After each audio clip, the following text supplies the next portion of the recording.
11시 마켓뉴스나우 이동재입니다. 연휴 기간 동안 뉴욕 증시에서 기술주를 중심으로 강세를 보이자 우리 시장도 반도체 위주의 강세장을 나타내며 그야말로 역세를 써내려가고 있는데요. 트럼프 대통령이 발표한 호르무즈 해협 선박 구출 작전도 지정학적 긴장감을 낮출 수 있을 것으로 보이면서 긍정 요인으로 작용하고 있습니다. 현재 시간 국내 증시 지수 상황은 어떨지 함께 열어보시죠. 양지수 모두 현재 시간 강세 흐름 이어가고 있습니다. SK하이닉스가 시가총액 1,000조, 140만 원 선까지 넘어서면서 코스피를 강하게 이끌어가는데요. 시가총액 상위 종목들이 일제히 강세를 보이면서 현재 시간 4.64% 오른 6,904포인트 선 지나가고 있습니다. 코스닥 역시 시가총액 상위 종목들이 지수를 이끌어가고 있는데요. 에코프로비엠과 알테오젠 나란히 강세를 보이는 가운데 대부분 업종에서 빨간불 켜내면서 1.84% 오른 1,214포인트 선 지나가고 있습니다. 국내 증시 일중 흐름 자세히 짚어보도록 하겠습니다. 개장부터 2.8% 가까이 올라 사상 최고치를 경신하며 출발한 코스피입니다. 이외에도 상승 곡선이 꺾이지 않고 6,800포인트를 돌파해내더니 현재 시간은 6,900포인트까지 경신해내면서 6,905포인트 선 지나가고 있습니다. 일중 고점 부근 지나가고 있고요. 코스닥 같은 경우도 오늘 기분 좋게 출발하면서 1,200포인트 복귀에 성공했습니다. 1,211포인트에서 개장한 후 1,221포인트까지 고점 높였다가 현재 시간은 1,214포인트, 1,210포인트대에서 움직임 이어나가고 있습니다. 이어서 매매 동향 살펴보도록 하겠습니다. 코스피는 외국인과 기관이 두 메이저 주체가 쌍끌이 매수를 나타내고 있습니다. 외국인이 2조 4천억가량 사들이면서 지수를 강하게 이끌어가고 있고요. 기관 역시 1조 4,500억가량 순매수 보여주면서 강하게 담아냅니다. 개인만이 3조 8천억가량 팔아치우면서 이익 실현 나타내고 있습니다. 코스닥도 외국인의 매수세가 눈에 띄는데요. 외국인이 5,400억가량 사들이면서 지수 이끌어가고 있고요. 개인이 5천억가량 팔아치우는 모습입니다. 기관 같은 경우 장중 계속해서 방향성 탐색 이어지고 있습니다. 이어서 환율 상황 체크해 보도록 하겠습니다. 호르무즈 해협 선박 구출 작전 발표로 국제 유가가 하락한 데다 외국인들의 대규모 매수세가 들어오면서 환율이 12원 넘게 하락하며 출발했는데요. 현재 시간 0.06% 내린 1,470원 선 지나가고 있습니다. 계속해서 투자 뉴스로 이어가 보겠습니다. 코스피가 5월의 첫 거래일부터 사상 최고치를 경신하자 거래대금 확대 등의 기대감으로 증권주들의 주가가 일제히 강세를 보이고 있습니다. 증권사들이 거래대금 급증과 신용거래 확대, 투자은행 부분의 회복 기대가 맞물리면서 일제 역대 최대 1분기 실적을 거둘 것이란 전망이 이어지고 있습니다. 실제 NH투자증권은 1분기 전년 동기 대비 128.5% 증가한 4,757억 원의 당기순이익을 기록했고 신한투자증권은 167.4% 늘어난 2,884억 원, 키움증권 역시 102.6% 증가한 4,774억 원을 기록하며 모두 세 자릿수 성장률을 기록했습니다. 지난달 코스피 거래대금은 582조 5,490억 원을 기록했는데 코스피가 사상 최고가를 다시 쓰는 과정에서 회전율이 높아졌고 거래대금 증가는 증권사의 브로커리지 수익과 직결되기에 2분기 전망도 긍정적으로 관측되고 있습니다. 또한 증시 상승 국면에서 신용거래 융자 잔액과 고객 예탁금도 확대게 늘어나면서 이자 수익 및 금융상품 판매 수익 확대 기대도 커지고 있습니다. 또한 모니무브 현상이 일어나면서 주식 예탁금은 6개 분기 연속 증가했고 증권가에서는 해당 현상이 과거보다 더욱 오래 지속될 것이라고 바라봤습니다. 현재 시간 주요 증권사들의 주가 확인해 보도록 하겠습니다.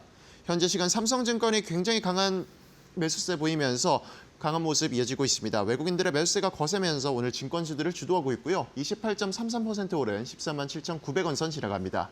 한국금융지주 역시 10% 상승 보이면서 26만 4천 원 선 지나가고 있습니다. 포스코홀딩스가 1분기 호실적 발표와 이에 따른 증권가의 목표 주가 상향에 힘입어서 주가가 급등세를 보이고 있습니다. 포스코홀딩스는 올해 1분기 전년 동기 대비 24.3% 증가한 7,070억의 영업이익을 공개했고 매출액은 2.5% 늘어난 17조 8,760억 원, 순이익은 57.9% 증가한 5,430억 원을 나타냈습니다. 주력 사업인 철강 부문에서의 수익성은 좋지 않았지만 포스코 E&C와 포스코 인터내셔널 등 자회사 실적이 개선되면서 이익이 크게 늘었고 증권사들의 영업이익 예상치를 1,000억 원 넘게 웃돌았습니다.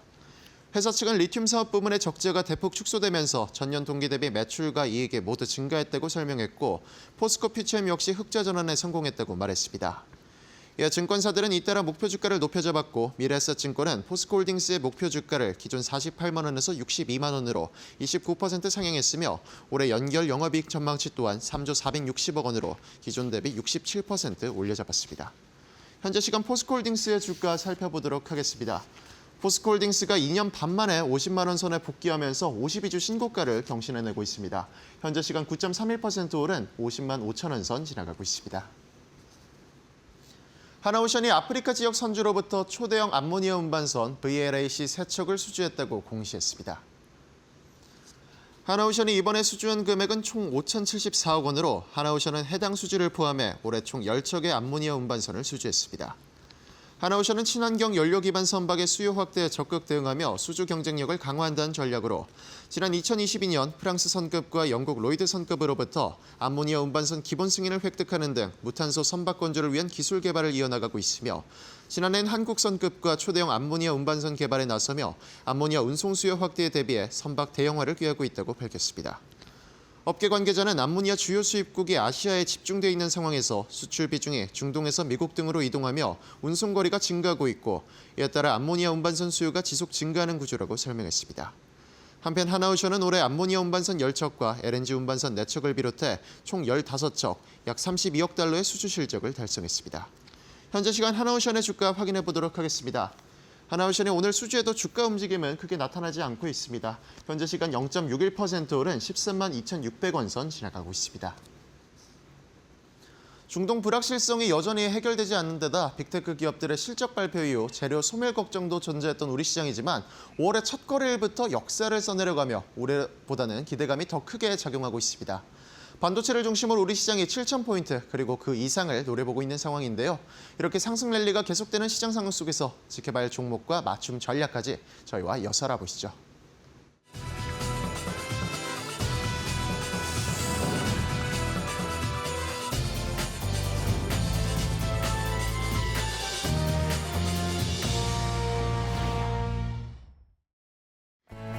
오후장도 저희 이데일리 TV와 함께 해보시기 바랍니다. 마켓나우 3부 시작해 보도록 하겠습니다. 5월의 첫 거래일의 문이 열었는데요. 지금 기존의 5월과는 상당히 다른 움직임이 펼쳐지고 있습니다. 5월 첫 거래일 우리 시장은 6,900포인트도 돌파해서요. 이제는 정말 7,000선을 바로 눈앞에 두고 있는 듯한 모습이 나타나고 있는데요. 외국인이 2조가량 매수하고 있고 기관도 1조 이상을 담아내면서 우리 시장을 강하게 이끌고 있습니다. 오늘 시장이 이렇게 상승할 수 있었던 가장 큰 요인은 SK 하이닉스의 강세 빼놓을 수 없을 듯합니다.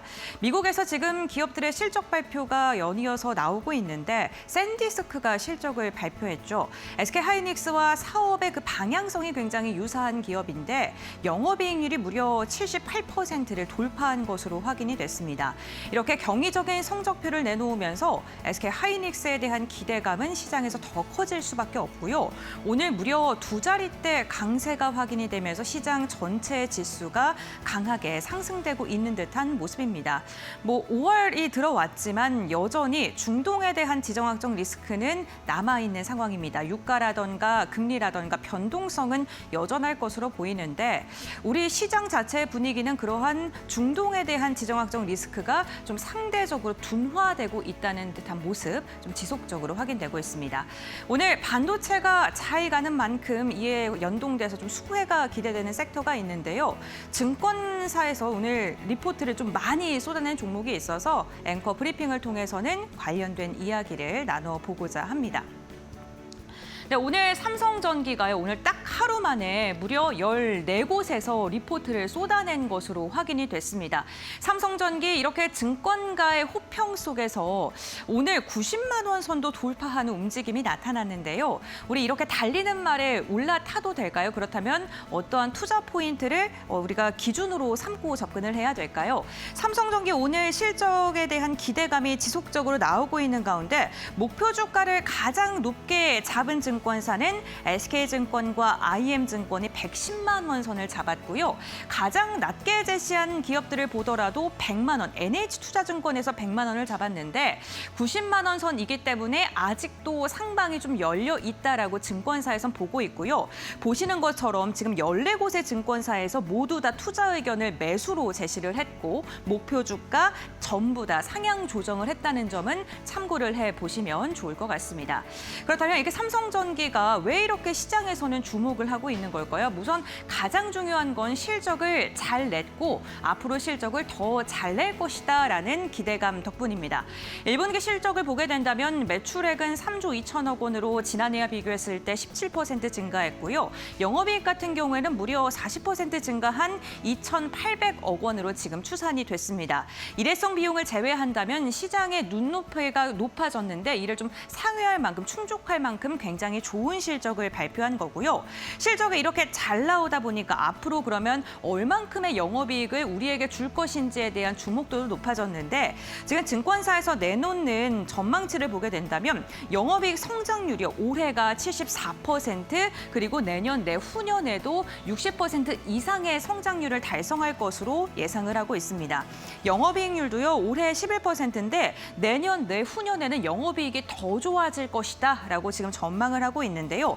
단순하게 매출액이 증대하는 것이 아니라 산업의 구조 자체가 변화하고 있고 그러한 수혜를 삼성전기가 고스란히 받을 수 있다라는 게 증권가의 공통적인 의견이었습니다. 사업부별 영업이익과 이 전망치를 보게 된다면요. 이 파란색 부분이 패키지 솔루션 부분이고 이 갈색깔, 회색깔 부분이 컴포넌트인데 컴포넌트 같은 경우에는 MLCC라고 생각을 해주시면 좋겠습니다. MLCC의 상승력이 굉장히 가파르게 올해와 내년에 지속될 것으로 보이고 그리고 BGA 같은 경우에도 기판 같은 경우에도 지금 상대적으로 강한 상승이 나타날 수 있다는 그런 시장 전망치가 나오면서 지난해보다 올해 더 좋고 내년에 더 좋다라는 게 증권가의 공통된 의견이었습니다. 다음 장 이어서 함께 확인해 보겠습니다. 특히나 지금 MLCC와 PC, BGA가 함께 성장하고 있다는 점이 시장에서 가장 주목하고 있는 부분 중에 하나인데요.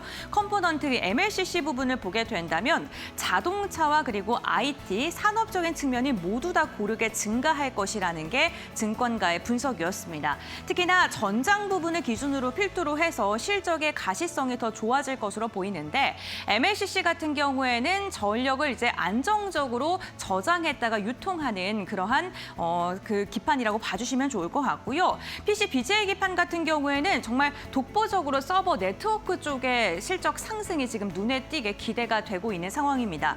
데이터 센터가 증가가 되면서 그리고 반도체 기술이 점점 더 집약적으로 늘어나면서 이 BGA 기판 쪽에 대한 실적 상승이 기대될 수밖에 없다라는 게 지금 증권가의 분석이고요. AI 전장 중심의 수요 그리고 고용량, 고전압의 제품을 MLCC에서 더 많이 사용될 수밖에 없다라고 내다보고 있는데 일반 서버에서는 이 MLCC가 한 2,000개가량 필요하다면 AI 같은 경우에는 하나당 8개 정도, GPU 하나당 8개 정도가 들어가기 때문에 8배가 증가하고요. 렉 단위로 되게 됐을 때는 90배 이상으로 상승할 가능성이 지금 거론되고 있고요. 서버 네트워크 수요가 늘어나는 만큼 많이 쌓고 사양이 더 좋은 제품들을 사용할 수밖에 없겠죠. 역시나 반도체의 질이 좋아지는 만큼 기판의 질도 함께 좋아져야 되는데 그렇게 되면 삼성전기의 마진율은 더 좋아질 수밖에 없습니다. 그 부분을 좀 주목하고 있어서요. 단순히 이제 기판 기업이 공급망 안쪽에 있는 그냥 하나의 파트가 아니라 전략적인 공급망 중에 하나다. 이렇게 시장의 뷰가 바뀌고 있다는 점도 참고를 해보시면 좋겠습니다. 네, AI 시대는 더 넓고 더 많은 양의 기판이 필요하게 됩니다. 엔비디아만 보더라도 이 기판의 필요성이 더 커질 수밖에 없다는 게 확연히 느껴지는데요. GPU의 세대별 전력 소비량의 변화를 보게 되면요. 우리가 범용이라고 이야기하는 기판 같은 경우는 300W 정도가 필요했다면 점점 더 고도화가 될수록 1000W 이상의 전력이 필요하게 되고요. 메모리 용량 같은 경우에는 24GB에서 192GB로 더 많은 용량이 사용되게 됩니다. 메모리 용량이 지속적으로 증가하는 만큼 연산 성능 또한 급격하게 상승할 수밖에 없고요. 그렇게 되면 고성능의 GPU가 필요하게 되는데 고사양의 기판이 함께 필요할 수밖에 없다라는 게 지금 증권가에서 분석하고 있는 내용입니다. 여기에다가 TSMC가 코어스 로드맵을 발표했는데 기판의 사이즈는 앞으로 더 넓어질 것이다라는 로드맵을 발표했습니다. 넓어지게 되면은 당연히 더 많은 양이 사용이 되겠죠. 그렇게 됐을 때 삼성전기의 실적 역시나 기하급수적으로 늘어날 수밖에 없겠다라는 건데요. HBM2가 한 4개가량이 사용됐다면 3 같은 경우에 8개 그리고 더 늘어날수록 12개 이상까지로 지금 사용될 것으로 전망이 되고 있는 만큼 이 패키징에 사용되는 기판의 수요가 앞으로 훨씬 더 늘어날 수밖에 없는 상황입니다. 그만큼 AI 성능이 증가할수록 전력이 늘어나게 되고 그만큼 부품 수요가 폭발하게 됐는데 이 두 마리 토끼를 지금 삼성전기가 다 갖고 있다라는 점을 참고를 해주시면 좋을 것 같습니다. 네, 기판 앞으로가 더 좋습니다. 기대가 되고요. 그렇기 때문에 증권가에서도 100만 원 이상의 목표 주가의 상향 리포트들이 오늘만 하더라도 14곳에서 쏟아지고 있는 거겠죠. 지금 이런 삼성전기와 같이 MLCC나 기판 사업을 하고 있는 기업들은요. 지금 3G에서 4G LTE로 넘어가거나 아니면은 전략적으로 기술적 변화가 있을 때 어떠한 노트북에서 이동 전화로 변화한다던가 이런 기술 집약적인 변화가 있을 때 목표 주가가 상승이 되고 주가도 발맞춰서 오르게 됩니다. 그런데 지금 같은 경우에는 데이터 센터향 AI 서버가 기하급수적으로 늘어나고 있고 반도체 AI 시장이 성큼 다가서고 있다는 점이 이 시장의 기대치를 더 높일 수 있는 요인으로 작용을 한다는 거고요. 여기서 끝나는 게 아니고 앞으로 더 기대될 수밖에 없는 게 자율주행이라던가 로보틱스 그리고 여기에다가 우주항공까지 반도체가 들어가는 산업군들 그리고 더 기술 집약적으로 변화하는 산업군들이 늘어나고 있습니다. 방산도 빼놓을 수 없겠고요. 그렇게 된다면 반도체가 들어가는 산업마다 기판이라던가 MLCC는 무조건으로 들어가야 되기 때문에 앞으로 장기 평균적으로 봤을 때 지속적으로 성장을 할 수밖에 없고 이 산업이 꾸준하게 기대감이 높아질 수밖에 없다라는 게 증권가의 분석이었고요. 특히나 기술 집약적으로 더 많은, 더 좋은, 더 성능이 좋은 HBM이 들어갈수록 기판은 더 부각받을 수밖에 없다라는 게 증권가의 분석입니다.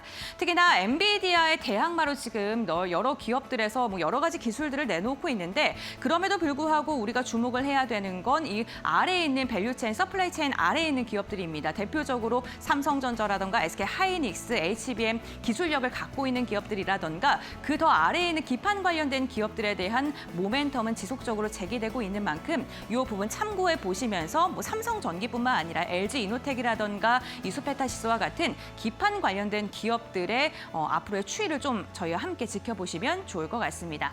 앵커 브리핑 여기서 마무리하겠습니다. 트럼프 미국 대통령이 호르무즈 해협에 발이 묶인 선박들을 안전하게 이동시키는 프로젝트 프리덤 작전을 시작하겠다고 밝혔다. 중동 분쟁과 무관한 선박과 선원들을 제한 수역 밖으로 유도해 항행을 정상화하겠다는 구상이었다. 트럼프 대통령은 각국 선박이 단지 중립적이고 무고한 존재라며 선원들의 식량과 필수 물자 부족도 심각해지고 있다고 설명했다. 이번 조치는 인도적 절차라고 강조하면서도 방해가 있을 경우 강력한 대응이 불가피하다고 경고했다. 문제는 군사 충돌 가능성이다. 미국이 선박 안전 항로를 직접 유도하는 순간 이란과의 긴장이 다시 높아질 수 있기 때문이다. 호르무즈 해협은 전 세계 원유와 LNG의 약 20%가 지나는 핵심 길목이었다. 봉쇄가 길어질수록 유조선 대기와 저장 공간 부족, 산유국 감산 압박이 겹치며 국제 유가 불안은 더 커지는 구조였다.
네, 오늘 시장에서 돈이 되는 섹터와 테마 찾아서 알려드리도록 하겠습니다. 오늘 시장의 분위기가 굉장히 좋은데 어떤 sek터 테마를 또 이야기할지 궁금합니다. 오늘 이 시간 독립리서치 P&J의 손창현 팀장과 함께합니다.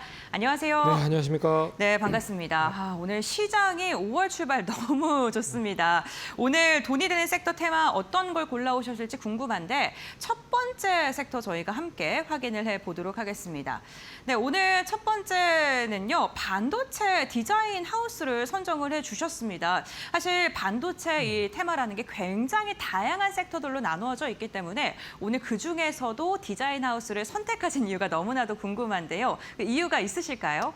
아무래도 이제 미국의 빅테크 기업들이 뭐 LTA라고 해서 이제 장기 공급 계약을 계속적으로 진행을 하고 있습니다. 그래서 지난주에 발표했었던 샌디스크도 장기 공급 계약으로 인해서 여러 가지 뭐 낸드 쪽에 대한 부분이라든지 기존에 있었던 설비 투자가 원활하게 좀 진행되는 가운데서 반도체 수요가 계속 증가가 될 수밖에 없다. 이런 구조가 확대가 되면 결국에는 이게 기존에 있었던 반도체 증설이라든지 뭐 이런 부분들이 더 증가가 될 수 있을 것 같고요. 우리나라 쪽에서도 당연히 뭐 삼성전자나 엑스엘 하이닉스 쪽에 대한 반도체 증설이 좀 더 빨라질 가능성도 높고 그중에서도 삼성전자가 보유하고 있는 파운드리향 관련된 주문형 반도체까지도 공급이 상당히 좀 많이 증가가 될 가능성이 높다. 뭐 이런 배경으로 이 좀 눈여겨봐야 될 필요가 있다라고 보고 있고요.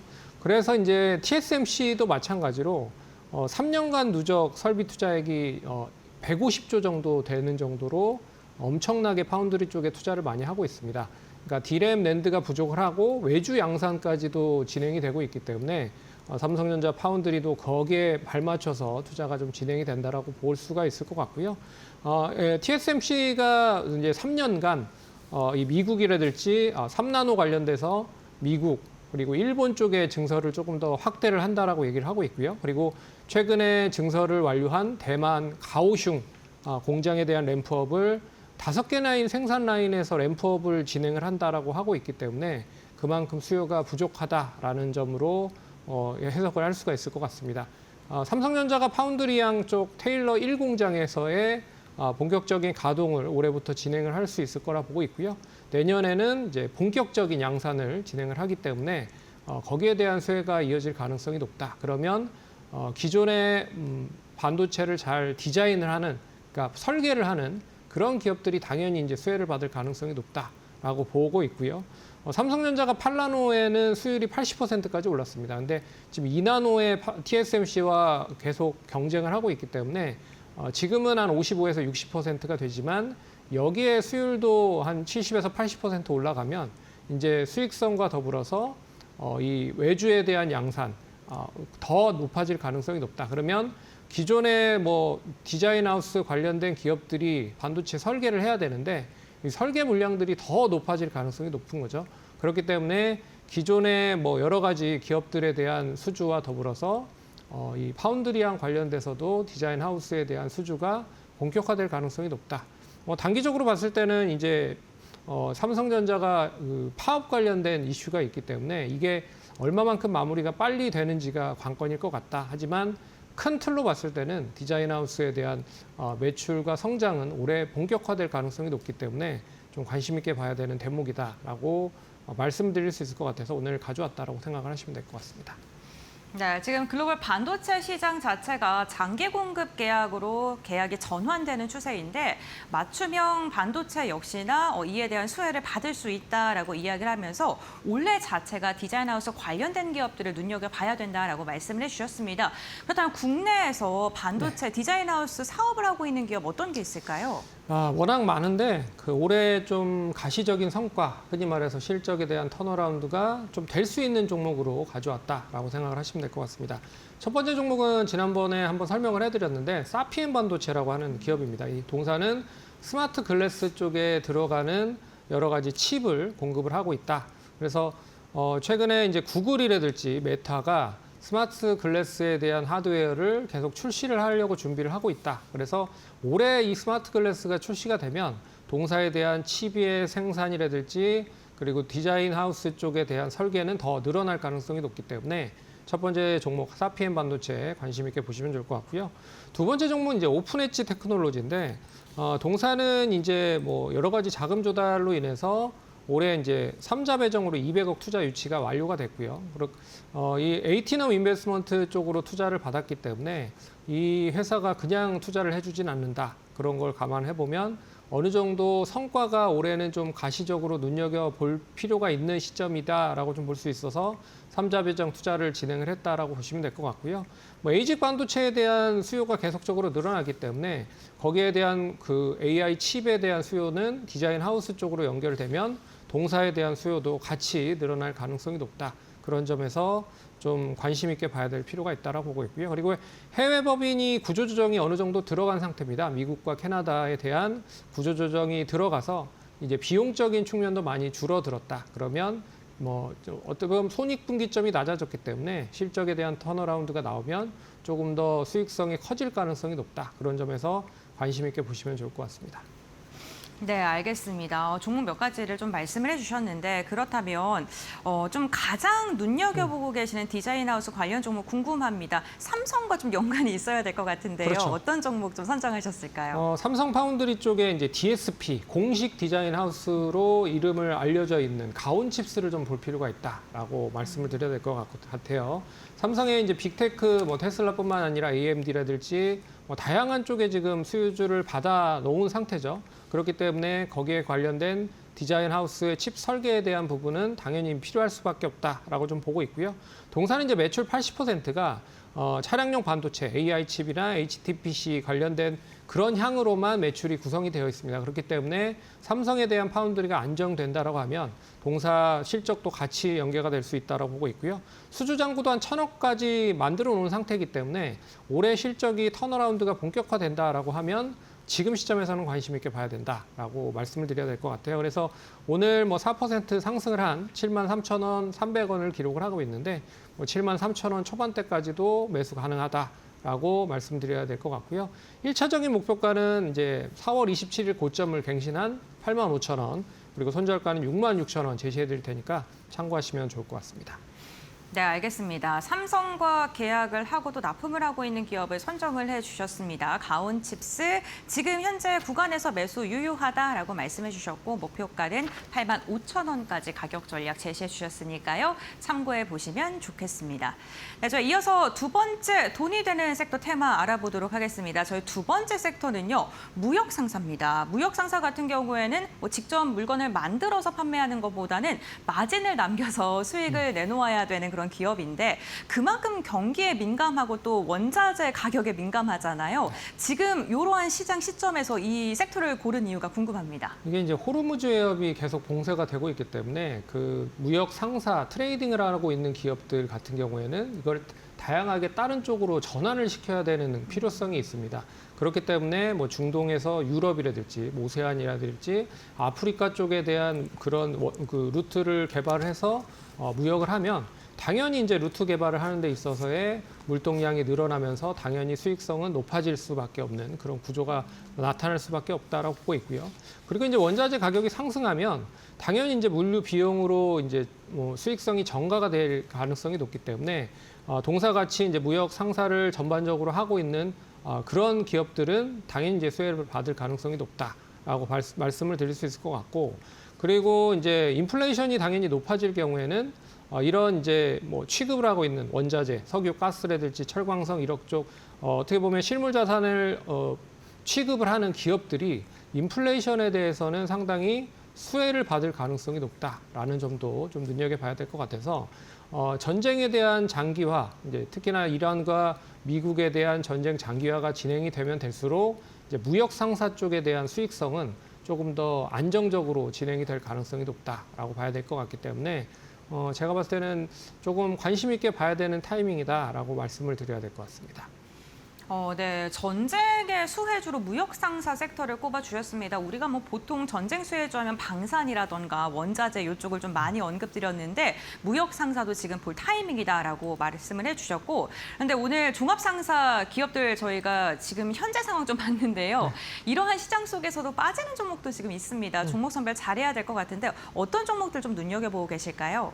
당연히 이제 만약에 전쟁이라는 발발 변수가 사라진다라고 해도 안정적인 수익을 가지고 있는 섹터들이 섹터에 있는 종목들이 중심이다라고 볼 수가 있을 것 같아서, 그래서 첫 번째 종목은 LX 인터내셔널을 한번 관심 있게 봐야 될 것 같다.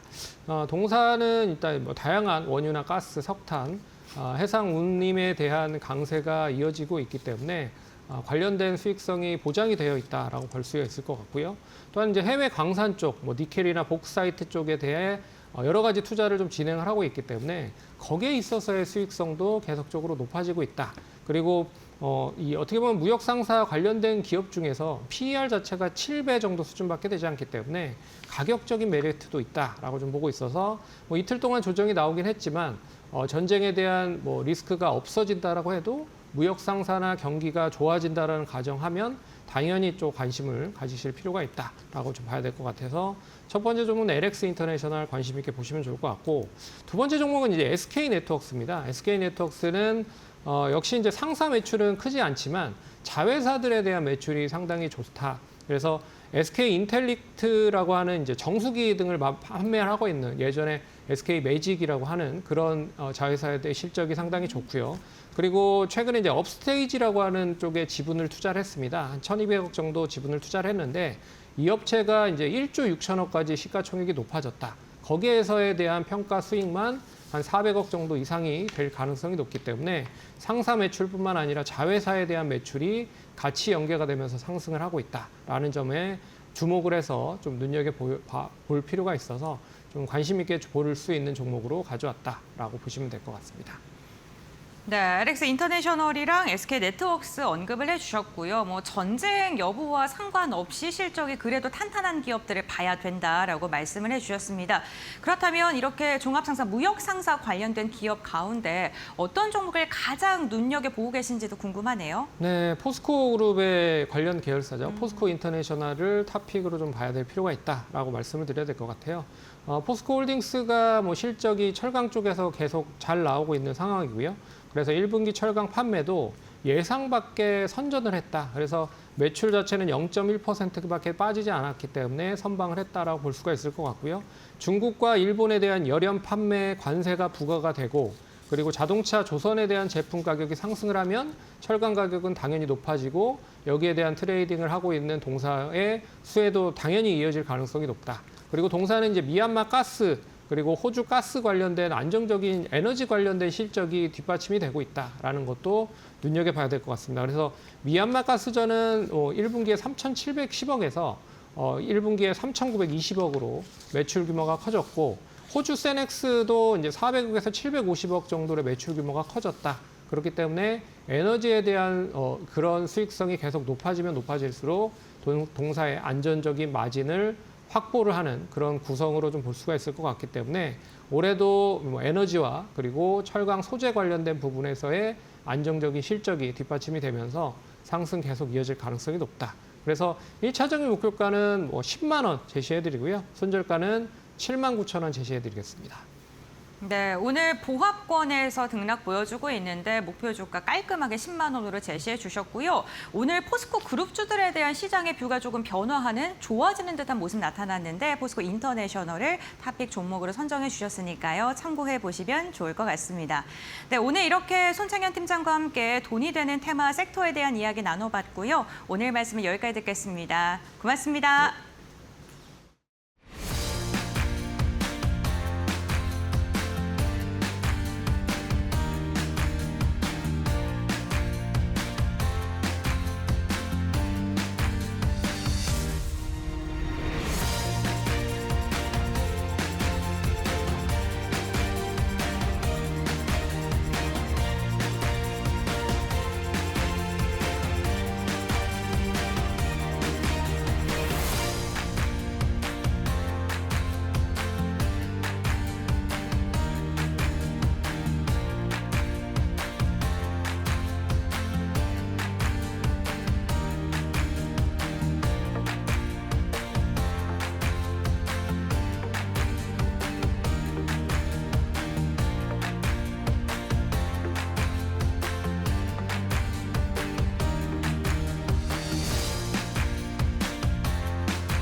오펙 플러스 7개의 산유국이 다음 달부터 하루 18만 8천 배럴 증산에 합의하며 시장 불안 진정에 나섰다. 사우디아라비아와 러시아 등 주요 산유국이 참여한 이번 결정은 UAE 탈퇴 이후에도 오펙 플러스의 결속이 유지되고 있음을 보여주는 조치로 해석됐다. 이번 증산은 3개월 연속 월간 증산이었다. 전쟁이 멈추면 즉각 원유 공급을 늘릴 준비가 돼 있다는 신호를 시장에 보낸 셈이었다. 하지만 실제 효과는 제한적이라는 평가가 나왔다. 미국과 이란 전쟁, 호르무즈 해협 폐쇄로 걸프 지역 원유 수출이 막힌 상황에서 증산 물량이 시장에 바로 풀리기 어렵기 때문이었다. 결국 이번 합의는 공급 확대보다 심리 안정에 가까웠다. 해상 운송이 재개되더라도 원유 흐름이 정상화되기까지 최소 수주가 걸릴 수 있다는 전망이 나왔다.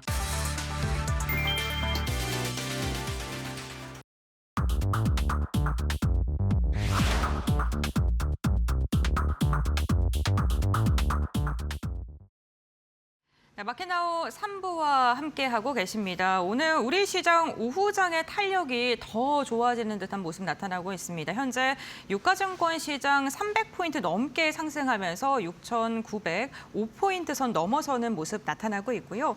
코스닥 같은 경우에도 함께 힘내주고 있습니다. 1.8%가량 오르면서 1,200포인트 오늘 돌파하는 데 성공하는 모습이었습니다. 시장의 분위기 반도체 투톱을 중심으로 해서 강한 시세 나오고 있는데 특히나 외국인이 5월 첫 거래를 강하게 들어오고 있습니다. 유가증권 시장에서 2조 5천억 원가량 매수하고 있고 기관도 1조 5천억 원가량 매수하는데 지금 하이닉스가 11%가량 오르면서 지수를 받쳐주는 역할을 해주고 있습니다. 지금 보시는 것처럼 양대지수 일제 빨간불 켜고 있고요. 시가총액 상위 종목 보시면 5위까지 일제 강세인데 하이닉스가 잘 가니까 스케어도 무려 17%가량 강세 보이면서 이제는 SK 스케어가 100만 원 선 눈앞에 두고 있다는 점도 참고를 해보시면 좋겠습니다. 다만 지금 대형주 중심으로 강세장 펼쳐지고 있기 때문에 상승하는 종목보다 하락하는 종목이 더 많은 장입니다. 상대적으로 지금 박탈감 느끼시는 분들도 있으실 것 같은데 이러한 시장 속에 우리가 좀 전략을 알아보도록 하겠습니다. 지금 시장의 분위기 굉장히 좋은 모습 나타나고 있는데요. 오후장 종목 레이더 오늘은 타키온의 조우진 대표와 함께합니다. 인사 먼저 나누겠습니다. 안녕하십니까? 예, 안녕하세요. 네, 반갑습니다.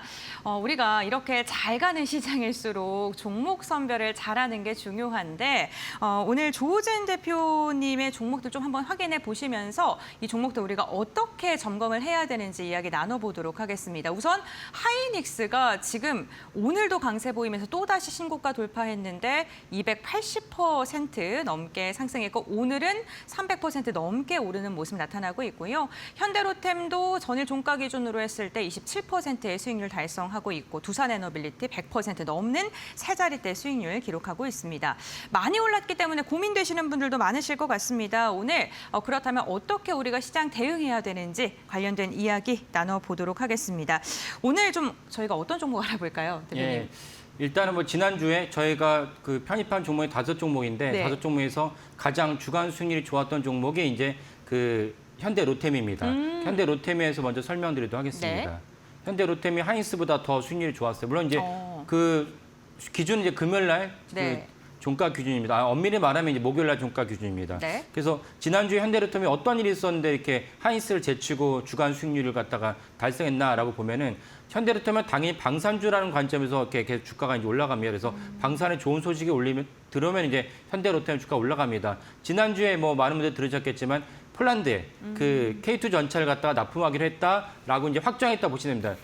거의 폴란드에 K2 전차를 들어간 거 한 거 아니야라고 이제 궁금해하면 계실 텐데 작년에 이제 사실은 이제 K2 전차를 하기로 했고 정식으로 이제 계약을 체결한 거는 지난주였습니다. 그래서 물량이 이제 그 양사가 그 폴란드나 현대로템이나 발표하진 않지만 시장에서는 한 10조쯤 되지 않을까라고 전망하고 있습니다. 그래서 작년 8월보다는 그 사이에 또 이제 그 환율도 올라갔기 때문에 현대로템 입장에서 앉아서 한 뭐 10% 정도까지 아닌 7, 8% 정도의 수익도 거둘 수 있었습니다. 그래서 현대로템이 이제 폴란드에다가 무려 180대 K2 전차를 납품을 하면서 지난주에 현대로템이 이제 수익률이 좋았고 또 다른 이제 현대로템의 또 다른 축이 이제 그 전차입니다. 그 전차 객차를 만든 것이 현대로템의 원래 주된 사업이었는데 지난주에 이제 그 많은 분들 아시겠지만 베트남에다가 호치민시에다 현대로템이 대량으로 이제 납품을 하기로 하면서 그것도 적지 않습니다. 거의 뭐 4,900, 5천억에 해당하는 엄청난 규모의 철도 사업을 그 현대로템이 수주하면서 이 두 뉴스 때문에 현대로템이 지난주에 수익률이 좋았습니다.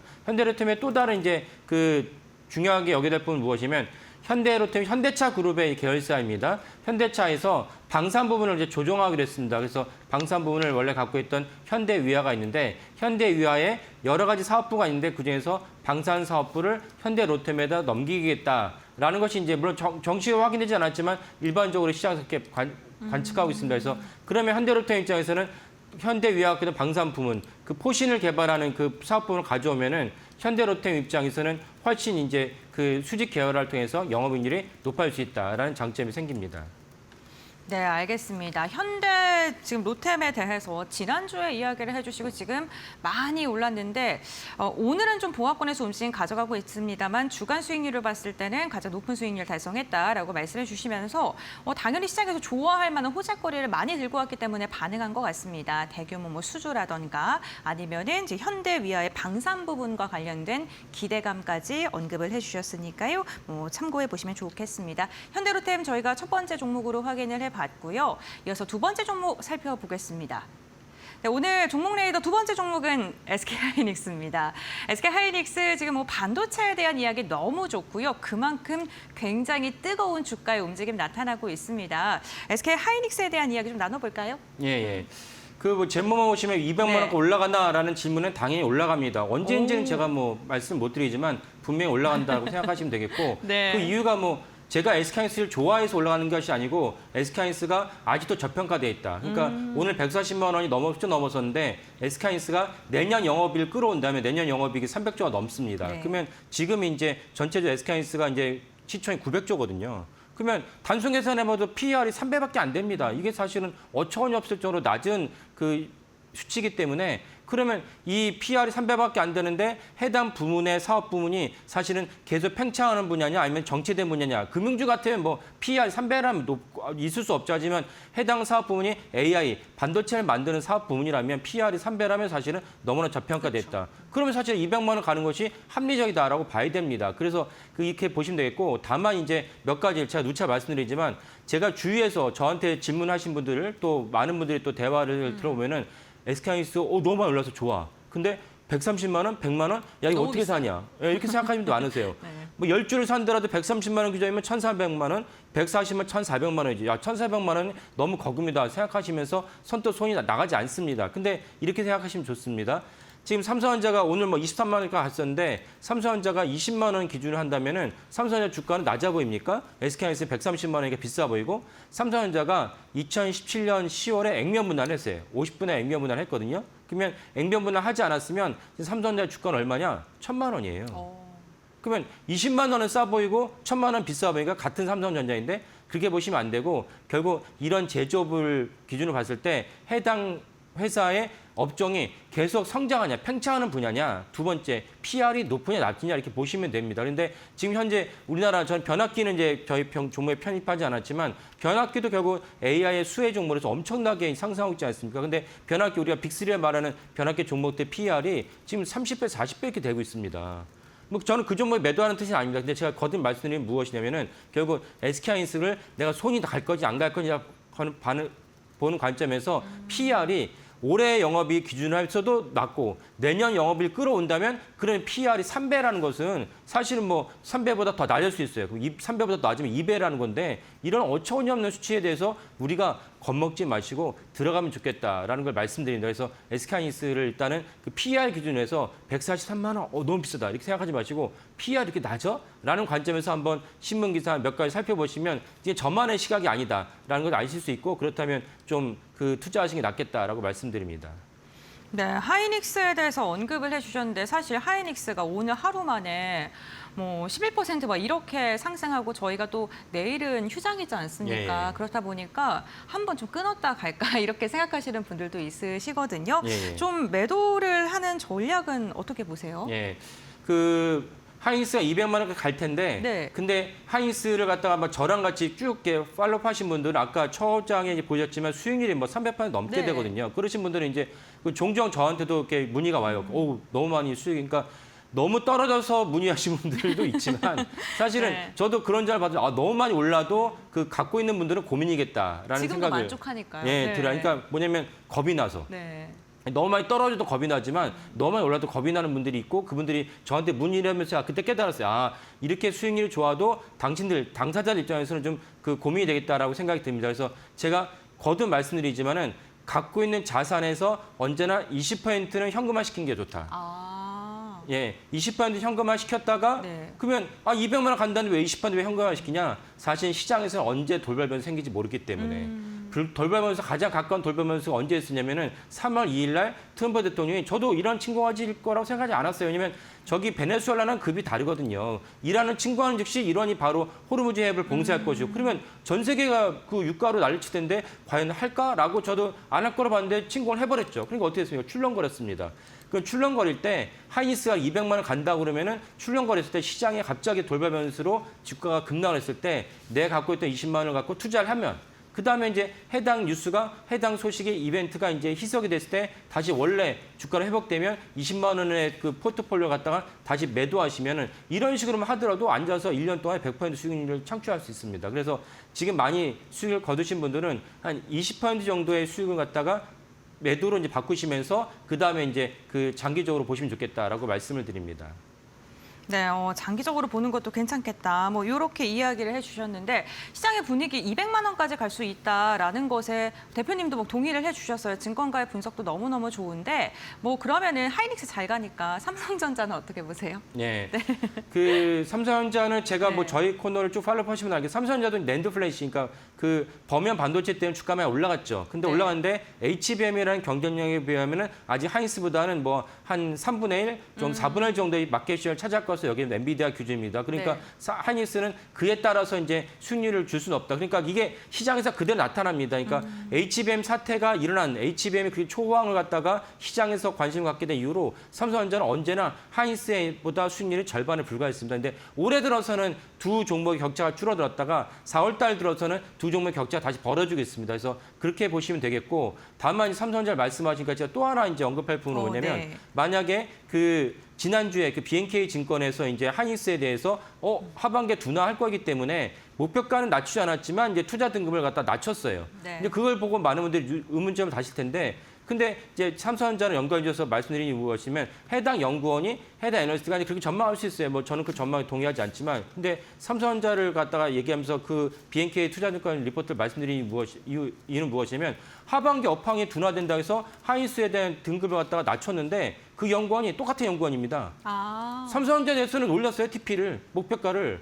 이거는 좀 납득이 안 가는 모순되는 이제 그 분석인 거죠. 반도체 업황이 둔화된다. 그래서 이제 하이닉스를 낮췄다 그러면 삼성전자 목표가 다시 낮춰야죠. 근데 삼성전자 목표가는 지금 화면에 보시는 대로 올렸어요.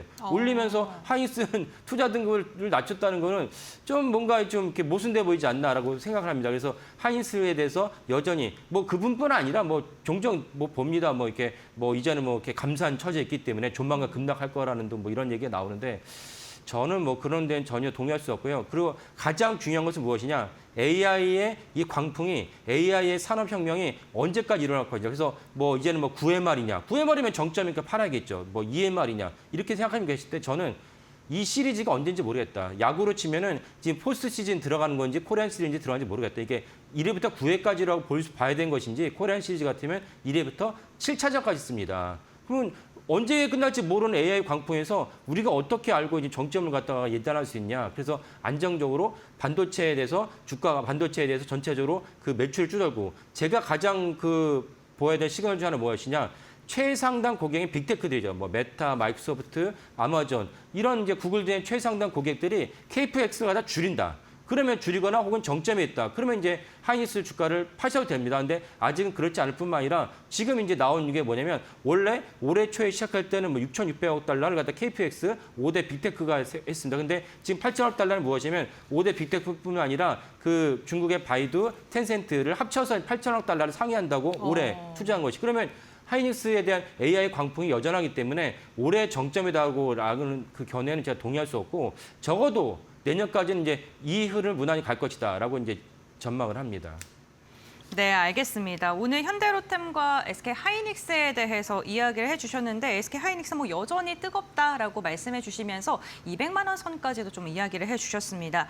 오늘 조우진 대표와 함께 오후장 종목 레이더 시간을 통해서 종목들에 대한 중간 점검 해봤고요. 오늘 말씀 여기까지 듣겠습니다. 고맙습니다. 감사합니다. 마켓나우 3부 저희가 준비한 소식은 여기까지입니다. 내일은 휴장으로 저희는 수요일 날 더 좋은 종목 가지고 오후 1시에 여러분들과 함께 하도록 하겠습니다. 오늘도 끝까지 함께 해주신 여러분들 진심으로 고맙습니다.